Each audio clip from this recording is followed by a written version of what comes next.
कोई जिला में कर देना चाहिए, घर के आसपास। ऐसा बहुत सुविधा होगा लोगों को, महिलाओं को।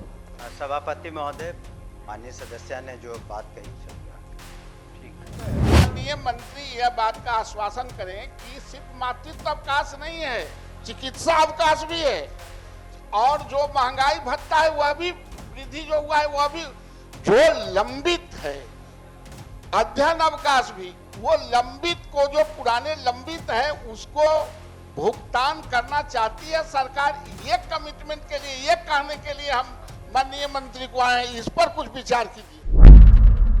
नमस्कार, आप देख रहे हैं न्यूज हाट। मैं हूं आपके साथ रितेश शर्मा।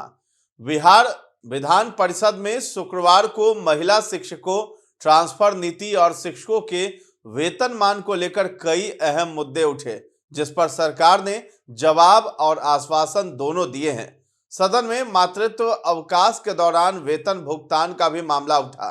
इस मुद्दे को सदन में आरजेडी एमएलसी सुनील कुमार सिंह ने उठाया।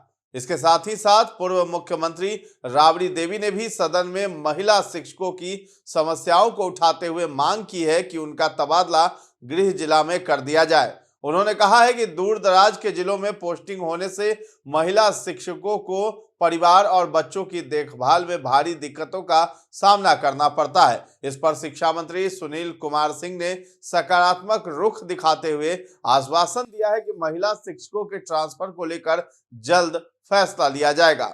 जवाब में शिक्षा मंत्री सुनील कुमार ने कहा है कि नियम बदल दिया गया है। अब महिला शिक्षकों को मातृत्व अवकाश के दौरान ही हर महीने नियमित वेतन मिलेगा, जबकि पहले अवकाश समाप्त होने के बाद भुगतान किया जाता था। साथ ही चिकित्सा अवकाश सहित अन्य देय भुगतान भी जारी रहेगा।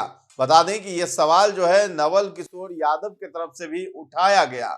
इस पर शिक्षा मंत्री ने जवाब दिया है। तो विधान परिषद में इस फैसले को महिला शिक्षकों के हित में बड़ा कदम बताया गया है। कई सदस्यों ने सरकार के इस निर्णय का स्वागत किया और कहा है कि इससे शिक्षा व्यवस्था में काम कर रही महिलाओं को राहत मिलेगी। सदन में उठे इस मुद्दे पर सरकार के जवाब और आश्वासन के बाद शिक्षकों से जुड़ी नीतियों में सुधार की दिशा में सकारात्मक संकेत मिले हैं। जी पूछता हूं महोदय, हमारे से कंप्यूटर में खराब हो गया है, तब क्या उत्तर आया है हम देखे नहीं। आई है बहुत साधारण बात महोदय। खंड क में है कि सभी, क्या यह सही है कि राज्य के सभी जिलों के खासकर पटना, नालंदा, नवादा बड़े पैमाने पर शिक्षकों के मातृत्व अवकाश, चिकित्सा अवकाश, महंगाई भत्ता, वृद्धि, दक्षता परीक्षा उत्तीर्ण आधारित वेतन वृद्धि, प्रशिक्षित प्राप्त आधारित वेतन सहित विभिन्न प्रकार के वेतन, अंतर वेतन की राशि भुगतान लंबित है। तो मैं माननीय मंत्री से सिर्फ यह जानना चाहता हूं कि इन लोगों के जो भुगतान लंबित है, जो मातृत्व अवकाश में चले गए, महोदय इससे पहले माननीय मंत्री ने कहा कि अब मातृत्व अवकाश जिस दिन लिख के देगा उसी दिन से माना जाएगा, लेकिन पीछे के जो मातृत्व अवकाश है वो तो सब लंबित है महिलाओं का। ये सरकार इसको कब तक इसको भुगतान करने पर विचार रखती है? जो उनका लंबित भुगतान है, अंतर वेतन है, वो सरकार कब तक उसकी पूरा करना चाहती है? सिर्फ साधारण सवाल है महोदय।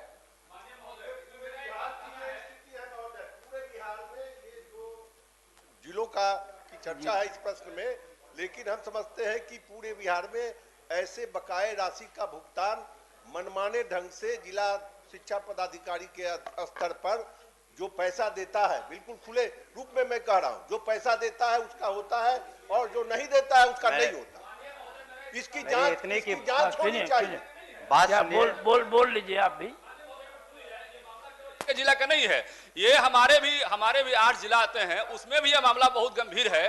कई बार इसकी मीटिंग हो चुकी है सरकारी स्तर पर और हर बार आश्वासन दिया जाता है कि ये मामला सॉल्व कर लिया जाएगा। हमारा माननीय मंत्री जी के आपके माध्यम से माननीय मंत्री से आग्रह यही है कि इसका जो है एक एसओपी बना दें और एक टाइम लिमिट कर दें। ठीक। माननीय सभापति महोदय, इसके पूर्व के जवाब में एक बात हमने कही थी कि पूर्व में जो व्यवस्था थी वो था कि जब मातृत्व अवकाश मिलेगा तो उसके अंत में आकर के जब शिक्षिकाएं ज्वाइन करती थी तो उनका सभी जोड़ करके जो बकाया राशि दी जाती थी। तो जो समस्या यही थी तो उसको करीब 3 महीने पहले हमने बदल दिया है। आपको पता भी होना चाहिए, माननीय सदस्य को तो कम से कम जरूर पता था, वो जो कह रहे हैं कि लंबित है मातृत्व अवकाश का। हमने उसमें जो व्यवस्था की है कि जब कोई भी महिला शिक्षिका जब मातृत्व अवकाश लेगी तो हर महीने उसका वेतन भुगतान भी होगा, ताकि बकाया राशि का प्रश्न नहीं उठेगा।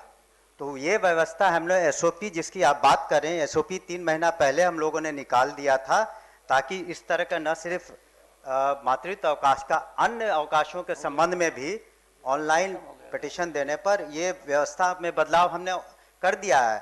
रही बात कहीं भी अगर ये जनरलाइज तरीके से जो कह रहे हैं कि कहीं भी अगर इस तरह के कई जगहों से जो मुझे आवेदन प्राप्त हुए थे शिक्षिकाओं के कि उनका मातृत्व अवकाश का वेतन बाकी है, तो उसका हम लोगों ने भुगतान करा दिया है। अगर फिर भी, क्योंकि नई व्यवस्था तो अब शुरू हो गई है, उसमें समस्या नहीं है। उसमें तो जब आप मातृत्व अवकाश लेते हैं तो आपको हर महीने वेतन मिलता ही रहेगा, इसलिए कि उस वक्त उन्हें राशि की ज़्यादा ज़रूरत पड़ती थी। तो पुरानी व्यवस्था को हमने हटा दिया और इस तरीके से अन्य जो भी आपके जो छुट्टियां हैं उसका भी एसओपी है, तो ये समस्या अब नहीं रह गई है। अगर माननीय सदस्यगण अगर किसी भी शिक्षिका का इस तरह से बकाया बाकी है तो हमारे संज्ञान में लाएं, उसका हम तुरंत कराएंगे। लेकिन ऐसी समस्या जो पूर्व में थी अधिकांश खत्म हो गई, हो सकता है कहीं हो तो अलग बात है। इसके अलावा डिग्री और इंटर कॉलेज शिक्षकों के वेतनमान और भुगतान में देरी का मुद्दा भी गरमाया है। नवल किशोर यादव और नीरज कुमार ने सवाल उठाते हुए कहा कि सरकार से राशि जारी होने के बावजूद कई कॉलेज शिक्षकों को समय पर वेतन नहीं मिल रहा है और कुछ जगह खातों को फ्रीज करने की शिकायतें भी है। सदन में मांग की गई है कि दोषी अधिकारियों पर कार्रवाई हो और शिक्षकों तक वेतन समय पर पहुंचे। सरकार ने सभी मुद्दों पर आवश्यक कदम उठाने का भरोसा दिलाया है। वही जिला में कर देना चाहिए, घर के आसपास। ठीक, ऐसा बहुत सुविधा होगा लोगों को, महिलाओं को। सभापति महोदय, माननीय सदस्य ने जो बात कही उसे हम ग्रहण करते हैं। ठीक, एक मंत्री महोदय ने कहा एसओपी जारी कर दिया गया है, एक संज्ञान में दे देना चाहते हैं। एक छूट रहा है जो सदन में आएगा, इसमें ई शिक्षा कोष में सीएल लेने का जो प्रावधान है, तो सीएल जब लिया जाता है तो सेवा संहिता में स्पष्ट है उसमें, जो कि अगर बीच में रविवार पड़ेगा या कोई निर्धारित अवकाश होगा निदेशक माध्यमिक शिक्षा की तरफ से, उसको उसमें जोड़ा नहीं जाएगा, लेकिन उसको जोड़ दिया जा रहा है, जिसके चलते सबकी छुट्टियां गायब हो जा रही। इसको भी मंत्री महोदय दिखवा दें। ठीक है महोदय तो इसका भी ध्यान रखा जाए कि सबका क्वेश्चन छूट नहीं जाए, उसका जवाब आ जाए। न महोदय, छूटेगा नहीं, बहुत छोटा है। अब नहीं महोदय, सिर्फ हम एक चीज चाहते हैं कि माननीय मंत्री यह बात का आश्वासन करें कि सिर्फ मातृत्व अवकाश नहीं है, चिकित्सा अवकाश भी है, और जो महंगाई भत्ता है वह भी वृद्धि जो हुआ है वह भी, जो लंबित है अध्ययन अवकाश भी, वो लंबित को जो पुराने लंबित है उसको भुगतान करना चाहती है सरकार। ये कमिटमेंट के लिए, ये कहने के लिए हम माननीय मंत्री को आए हैं, इस पर कुछ विचार कीजिए।